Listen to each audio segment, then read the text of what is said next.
creating audiobook snippets.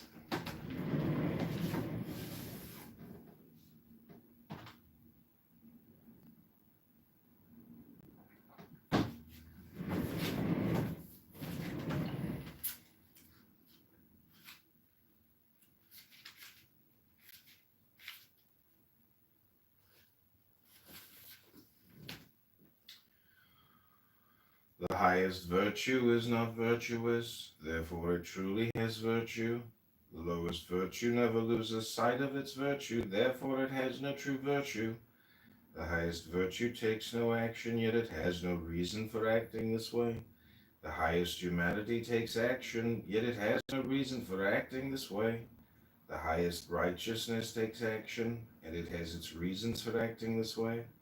The highest propriety takes action, and when no one responds to it, then it angrily rolls up its sleeves and forces people to comply. Therefore, when the way is lost, only then do we have virtue. When virtue is lost, only then do we have humanity. When humanity is lost, only then do we have righteousness, and when righteousness is lost, only then do we have propriety. As for propriety, it's but the thin edge of loyalty and sincerity and the beginning of disorder. And for knowledge is but the flower of the way and the beginning of stupidity. Therefore the great man is not virtuous. Therefore the great man dwells in the thick and doesn't dwell in the thin, dwells in the fruit and doesn't dwell in the flower. Therefore he rejects that and takes this.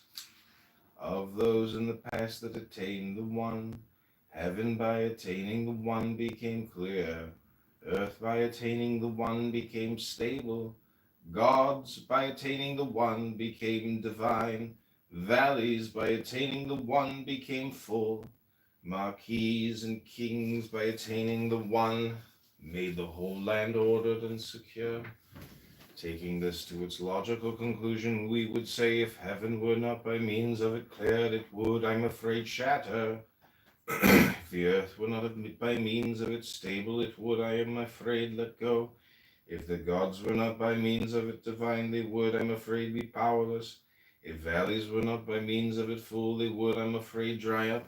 If marquis and kings were not by means of it noble, therefore the great...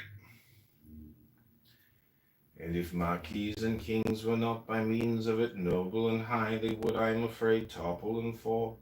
Therefore it must be the case that the noble has the base as its root, and it must be the case that the high has the low for its foundation. Thus for this reason marquis and kings call themselves the orphan, the widower, and the one without grain. This is taking the base as one's root, is it not? Therefore they regard the large numbers of carriages as having no carriage, and because of this they desire not to dazzle and glitter like jade, but to remain firm and strong like stone. When the highest type of men hear the way with diligence, they're able to practice it. When average men hear the way, some things they retain and others they lose. When the lowest type of men hear the way, they laugh out loud at it. If they didn't laugh at it, it couldn't be regarded as the way. Therefore there is a set saying about this that goes, the bright way appears to be dark. Therefore there is a set saying about this that goes, the bright way appears to be dark. The way that it goes forward appears to retreat. The smooth way appears to be uneven.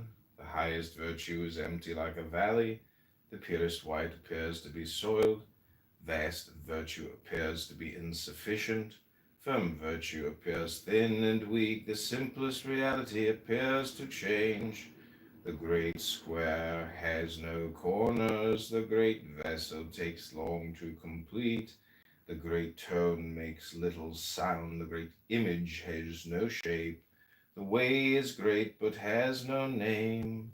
Only the way is good at beginning things and also good at bringing things to completion. Reversal is the movement of the Tao. Weakness is the function of the Tao. The things of the world originate in being, and being originates in non-being. There is a set saying about this that